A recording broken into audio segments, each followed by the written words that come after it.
জয় গুরু। আজকের আমরা এই ভিডিওতে যে টপিকটার উপর আলোচনা করতে চলেছি সেটি হচ্ছিল একটা এমন বিষয় যেখানে নাম ধ্যান নিয়ে আর এই নাম ধ্যানের সাথে মানুষের যে জীবন চলনাটায় তার যে প্রভাবটা কেমন পড়ে, আজকে আমরা এই সম্বন্ধে শ্রী শ্রী ঠাকুরের বলা কিছু কথা এই আলোচনার ভিতরে শোনার চেষ্টা করব। এবং তার সাথে তো পরম পূজ্যপাদ শ্রী শ্রী আচার্যদেব, পূজ্যপাদ অবিন্দার কথা যদি আসে প্রসঙ্গ অনুসারে, তাহলে তো বলতে পারেন সেটা আলোচনার মধ্যেই। এবারে যদি আসে তাহলে আপনারা তখনই শুনতে পারবেন। যাই হোক, আজকের এই আলোচনাটি এবার আমি শুরু করব। শুরু করার আগে আপনাদের কাছে শুধু একটি কথাই অনুরোধ করছি, ভিডিওটিতে আপনারা সম্পূর্ণভাবে যুক্ত থাকার চেষ্টা করবেন। আশা করি দিলে আজকের এই যেই টপিকটি আপনারা এই আলোচনার মাধ্যমে অতি অবশ্যই শুনতে পারবেন। নাম আর ধ্যান যদি প্রথমেই কোনো কথা মাথায় আসে, এই মুহূর্তে যেটা মনে পড়ছে তা হলো শ্রী ঠাকুর একদিন বলছেন, যারা নাম ধ্যান করে না তাদের চিন্তা ভাবনা, তাদের কোনো জিনিস, সেটা তাদের যে দেখার যে দৃষ্টিভঙ্গি আর তাদের সম্পূর্ণ জীবনটাই ঠাকুর বলছেন পাল্টে যায়, পুরো বদলে যায়। যার ভিতর দিয়ে তার নিজের জীবনটাও তখন কি হয়, আরো উন্নতির পথে এগিয়ে যায়, আরো তখন তার জীবনটা উন্নত হতে থাকে।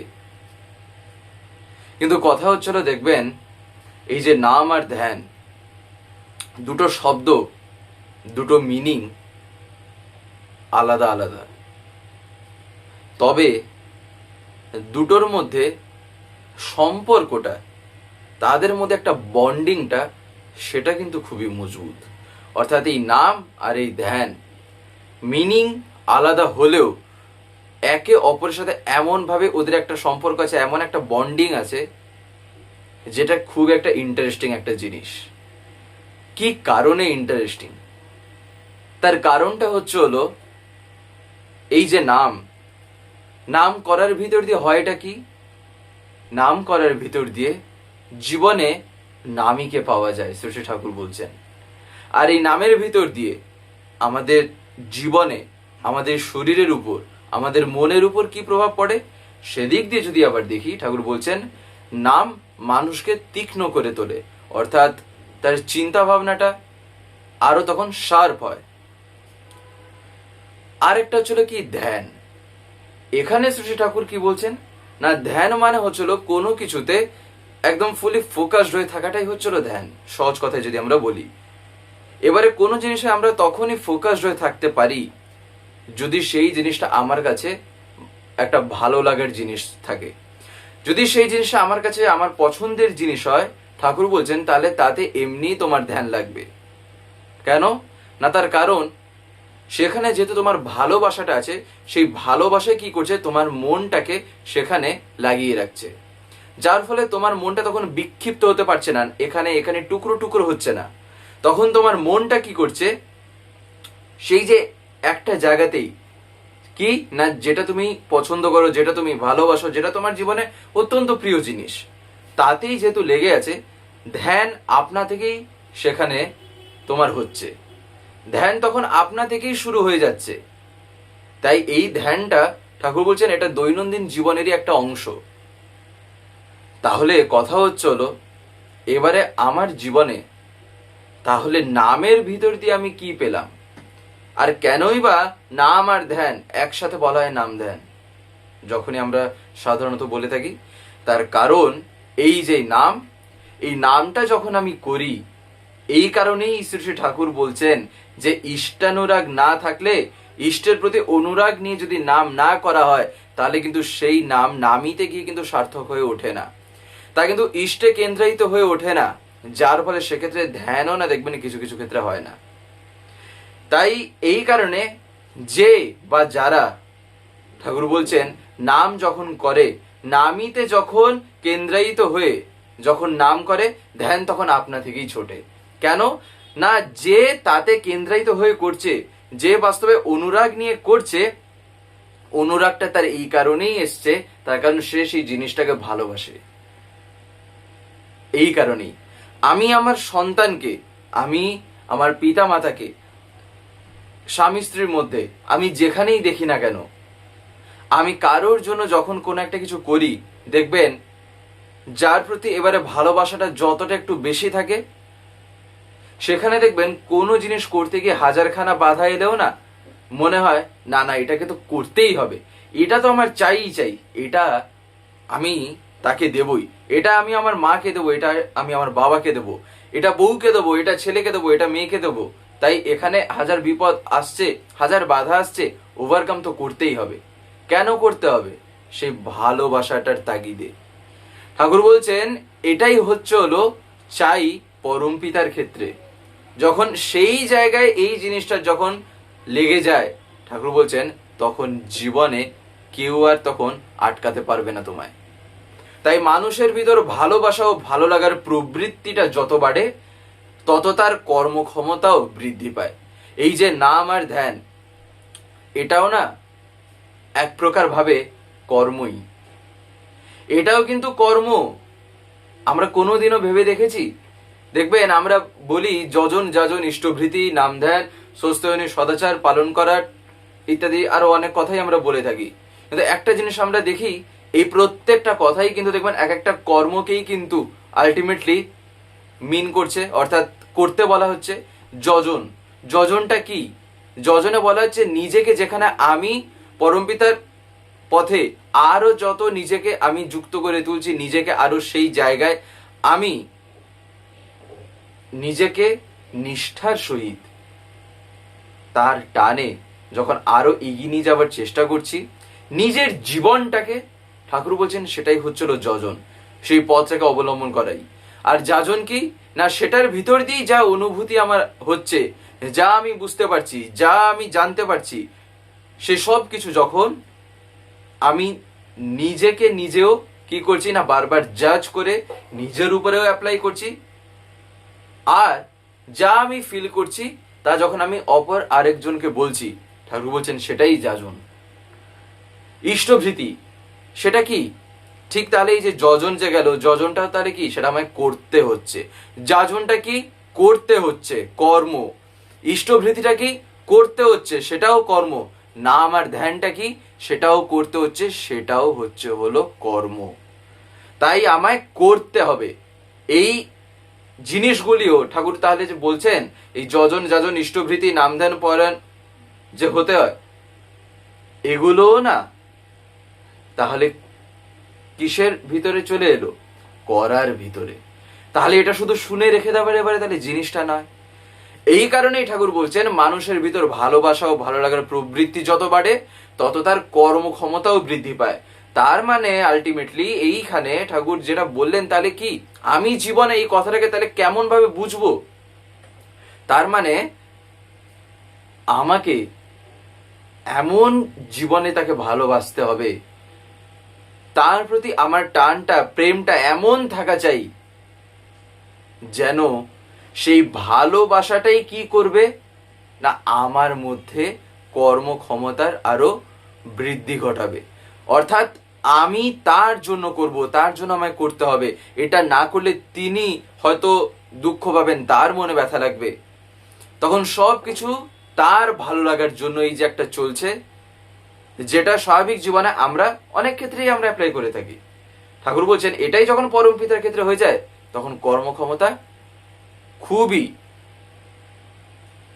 এমন ভাবে বাড়তে থাকে যেন মনে হয় যে জীবনে কিছুই করতো না, যার জীবনে কোনো কিছু করতেও ভাল লাগতো না, সেও কারো না কারোর জন্য তার জীবনটাকে সে ঢেলেছে, কারো না কারোর জন্য সে তার নিজের জীবনটাকে এগিয়ে নিয়ে যাচ্ছে। আর আলটিমেটলি তার ভিতর দিয়ে কি হচ্ছে না, তার নিজের জীবনও আরো সেক্ষেত্রে পুষ্ট হচ্ছে, তার নিজের জীবনটাও আরো কি হচ্ছে, বৃদ্ধিপ্রাপ্ত হচ্ছে। তার কারণ সে যাই করুক না কেন জীবনে না, সবকিছুর ফলটা আমরা যাই করি তার ফলটা তো এবারে আমরা পাই। আর ঠাকুর কি বলছেন না করাই পাওয়ার জননী। তাহলে আমি এবারে যে করলাম, করার ভিতর দিয়ে প্রাপ্তি তো তাহলে ঘটবেই। এবারে সেই করা যদি পরমপিতার পথকে অবলম্বন করে হয়, তার কথাকে অনুসরণ করে হয়, তাহলে সেক্ষেত্রে সেই ফল থেকে আমায় আটকাবে এমন কারোর ক্ষমতা নেই এই দুনিয়ায়। তার কারণ সেটা তার দেওয়া দয়া, সেটা তিনি দয়া করে দেন। কিন্তু তার পরিবর্তে শ্রী ঠাকুর বলছেন এই ভালোবাসা ও ভালো লাগার প্রবৃত্তির এই যে জিনিসটা, এটার পরিবর্তে যদি ঘৃণা ও অপছন্দ যখন কারোর মধ্যে উত্তাল হয়ে ওঠে, তখন হয় সে স্থবির হয়ে পড়ে, তার কর্মক্ষমতা লোপ পেতে থাকে, নচেত তার কর্মপ্রবণতা হয় ডিস্ট্রাকটিভ অর্থাৎ ধ্বংসাত্মক। আর এই সবের মূলে ঠাকুর বলছেন এগুলো কিন্তু খুবই সাইন্টিফিক জিনিস। এই কারণে শ্রী ঠাকুর দেখবেন বিবাহ নীতির উপর কেন এত জোর দিয়েছেন, কেন ঠাকুর বলেছেন এটাকে সাইন্টিফিক ওয়েতে এগুলোকে দেখতে হয়, বুঝতে হয়। হাওয়াবাজির মতন এসব কথা যত আমি নিজে বলবো আর নিজে বুঝবো, ততই লোকে যদি আমার কাছ থেকে শোনে তখনই তার মনে হবে কি এখানে না আছে কোনো মানে, না আছে কোনো যুক্তি, না আছে কিছু, যা চললো যাই চলে আসছিল তাই বলে দিল। কিন্তু সময় অনুসারে আমাকে তো সেটার রিপ্রেজেন্টেশন যে আমি করছি, সেখানে তো আমায় দেখতে হবে যে আমি কেমন ভাবে কি করছি না করছি। আজ থেকে ঠিক 10 বছর আগেও বাচ্চাদের যেমন ভাবে পড়ানো হতো, এখনকার সময়ে দাঁড়িয়ে বাচ্চাদের কিন্তু আর সেই রকম ভাবে অধিকাংশ ক্ষেত্রে আমরা কি দেখছি পড়ানো হয়, সেই রকম ভাবে পড়ানো হয় না। কিন্তু পড়ানোর বিষয়টা একই থাকলেও, যা পড়ানো হচ্ছে সেটা একই থাকলেও পড়ানোর ধরনটা আলাদা হয়ে গেছে। আগে হয়তো যেখানে একটা জিনিস বইতে দেখে দেখে বারবার বুঝে বুঝে তাকে পড়তে হতো, পড়ে পড়ে মনে রাখতে হতো, এখন হয়তো সেটারই একটা ভিজুয়াল রিপ্রেজেন্টেশন চলে এসছে, ডিজিটালি সেটাকে দেখানো হচ্ছে, যাতে বাচ্চাদের সামনে সেটা একটা পুরো এমন ভাবে প্রদর্শন হয় যাতে সেটা তাদের মাথায় গিয়ে একটা ছাপ ফেলে, আর তাতে তারা অ্যাট্রাকটিভ হয়ে পড়াশোনাটা করবে। এই না যে বই পড়ে পড়ে পড়ে পড়ে সেটাকে মুখস্থ করতে হচ্ছে, লাইন ধরে ধরে মনে রাখতে হচ্ছে, বইয়ে থাকা সেই চিত্রকেই দেখতে হচ্ছে। উল্টা ওরা এমনই সময় আসছে, এমন ভাবেই পড়াশোনা এডুকেশন লাইনটাকে আরো উন্নত করা হচ্ছে, যেখানে ভিজুয়াল রিপ্রেজেন্টেশনে এমনকি ভিডিওগ্রাফিও ঢোকানো হচ্ছে, তাই না? একটা ব্লাড মানে ব্লাডও কি করে শরীরের মধ্যে ফ্লো হচ্ছে, কোথা থেকে কোথায় যাচ্ছে না যাচ্ছে, ইচ অ্যান্ড এভরিথিং কি করাচ্ছে, আমরা সবাই লেগে পড়েছি, চেষ্টা করছি যাতে এগুলো এমন ভাবেই বোঝানো হয় যাতে তারা সেটা দেখে আনন্দ পায়, মজা পায়, এনজয় করে পড়াটাকে। কারণ পড়াটা তাদের দ্বারাই তখন হয়ে ওঠে না, পড়াটা তখনই গিয়ে তারা করতে চায় যখন সেটা তাদের কাছে আনন্দদায়ক হয়, যখন সেটা তাদের কাছে এনজয়ফুল হয়ে ওঠে। যদি সেটা তাদেরকে এনজয় না দিতে পারে, যদি সেটা তাদেরকে আনন্দ না দিতে পারে, তাহলে পড়াশোনা কি, ঠাকুর বলছেন কোনো জিনিস কারোর দ্বারা সম্ভব না। যে যে জিনিসটা জীবনে করেছে বা করছে, আর যেটা করে সে কোনো জায়গায় পৌঁছেছে না, তার মানে সেখানে তার পিছনে তার কোনো না কোনো ভাবে নিষ্ঠা কিন্তু লেগে আছেই। নিষ্ঠাবিহীন কোনো কিছুতে উত্তীর্ণ হওয়াটা ঠাকুর বলছেন এ অসম্ভব কথা, আমাদের লেগে থাকতে হবে। আর এই নিষ্ঠার সাথে যেখানে এই আনন্দটা এসে সামিল হয়ে যায়, ঠাকুর বলছেন সেখানে তো বোম ব্লাস্টিং কাজ হয়, অর্থাৎ সেখানে তো একদম দারুণ ফল পাওয়া যায়। তাই ঠাকুর বলছেন যে জীবন, এই জীবনটা হচ্ছিল এমন জিনিস, জীবনের গোড়া থেকে যতটা আর্লি পারা যায় সব কিছুকে যতটা আমি ভালো মতন করে ওয়েল ব্যালেন্সড করে যত আমি চলতে পারি, ততটাই আমার বর্তমান আর ভবিষ্যৎ সুন্দর হয়। এই কারণে তো ঠাকুর জন্ম উপর এত জোর দিয়েছেন। কেন? তার কারণ সেখান থেকেই তো শুরু হচ্ছে না একটা সত্তার, বলতে পারেন তার বহিঃপ্রকাশ। তাই সেই জায়গাটাতেই যদি গন্ডগোলটা ঘটে, ঠাকুর বলছেন তাহলে উপরে যে কতটাই যে না গন্ডগোল পাকাবে, তাহলে তো সেখান থেকেই তার প্রেডিকশনেও মানুষ কত কি বলে দেয়, আর বাস্তবে যখন হবে তখন সামাল দেওয়াটাও কষ্টকর হয়ে ওঠে। তাই ঠাকুর বলছেন যে এইসবের মূলে কিন্তু থাকে না, অনেক ক্ষেত্রে ঠাকুর বলছেন এসবের মূলে কিন্তু থাকে জন্মসূত্রে মানুষ যে ভাব নিয়ে আসে, তা এবং তার সঙ্গে শুধু ঠাকুর বলছেন তাই বলে শুধু কিন্তু এটাই না, তার সাথে আরো একটা জিনিস আছে, তা হলো তার সঙ্গে পরিবেশের সঙ্গে ঘাত প্রতিঘাতের যে মনোভাব প্রবল হয়ে ওঠে সেইটে। অর্থাৎ দেখা গেল তার বাই বার্থ সে যতটা একটা সুস্থ তার মস্তিষ্ক নিয়ে যতটা জন্মাচ্ছে, তার মস্তিষ্কটা যতটা ডেভেলপড হচ্ছে, তার যে ভাব নিয়ে সে আসছে, শুধু সেটাকে আসার পরেই যে সবকিছু হয়ে যাবে তা না। সেইটাকে যদি একটা আমি ভালো পরিবেশের ভিতরে যদি না রাখি, যদি একটা নোংরা জায়গায় যদি একটা সোনার মতন জিনিসকেও ফেলে দিই না, তাহলে দেখবেন মনে হবে দূর ওখান থেকে কি কুড়াবো, ওখান থেকে কি নেব। আর সেই সোনাটাও তখন তার ঔজ্জ্বল্যতাটাও তখন সোনার যে একটা তার যে একটা গুণ, তার যে একটা প্রভাব, তখন সেটারও বলতে পারেন প্রভাবটা কমে যায়। কেন? সেই নোংরায় আছে বলে। তাই সেই নোংরা ময়লা জাতীয় জিনিস থেকে যতটা দূরে রাখবো, ততই না সেটার বলতে পারেন তার প্রকাশটা ততটাই বেশি হবে। তাই ঠাকুর বলছেন যে শুধু জন্মের দিক দিয়ে তাই আবার দেখে নিলেও হবে না, দেখতে হবে কোন পরিবেশে কেমন ভাবে তাকে মানুষ করা হচ্ছে, সেটাও কিন্তু অনেক ক্ষেত্রে ঠাকুর বলছেন নির্ভর করে। আর এইসব ক্ষেত্রেও না ঠাকুর বলছেন এইগুলো যত এদিক ওদিক হয়, ঠাকুর বলছেন সাধারণত দোষ দর্শন, পরনিন্দা, পরচর্চা ও অপরের দুর্ব্যবহার আমাদের মনটাকে খিঁচড়ে দেয়। যারা নাম ধ্যান করে না তারা ওই সব বিসদৃশ ভাবের মোড় ফেরাতে পারে কম। তাই জীবনটাকে একটা নরক করে ফেলে তখন। নাম ধ্যান নিত্য যারা করে তাদের ভিতর কালে কালে নিয়ন্ত্রণ, সামঞ্জস্য, সমাধানের বুদ্ধি কিছু কিছু গজিয়ে ওঠে এবং তারা সপরিবেশ কিছুটা শান্তিতে থাকতে পারে। তাই ঠাকুর বলছেন হীনমন্য অহং, বিদ্বেষ ও পরশ্রী কাতরতা মানুষের সব শান্তি কেড়ে নেয়। সে নিজে অশান্ত বলে পরিবেশের সঙ্গে সুস্থ ব্যবহার করতে পারে না। এই কারণে এই যে নাম ধ্যান, তাহলে এখানে ঠাকুর জোর দিচ্ছেন কোথায়? এখানেও ঠাকুর দেখিয়ে দিলেন যে নাম ধ্যানের প্রভাব কেমন করে পড়তে পারে আর পারে না। যদি করি তাহলে কি হয়, আর যদি না করি তাহলে কি হয়। এই কারণে ঠাকুর বলছেন যে নাম ধ্যানটা করা চাই তাতে কেন্দ্রায়িত হয়ে। নামের প্রতি অনুরাগ নিয়ে যদি নাম করা হয়, সেই নামের দ্বারা যা পাওয়ার কথা না তা আমি পাবোই পাবো, ঠাকুর বলছেন। আর তখনই আমি সেগুলিকে ঠিক ঠিক পথে চালিত করতে পারবো। সেই নাম ধ্যানের ভিতর দিয়ে আমি যা পাচ্ছি তখন আমি সেগুলিকে ঠিক ঠিক মতন করে চালিত করতে পারবো।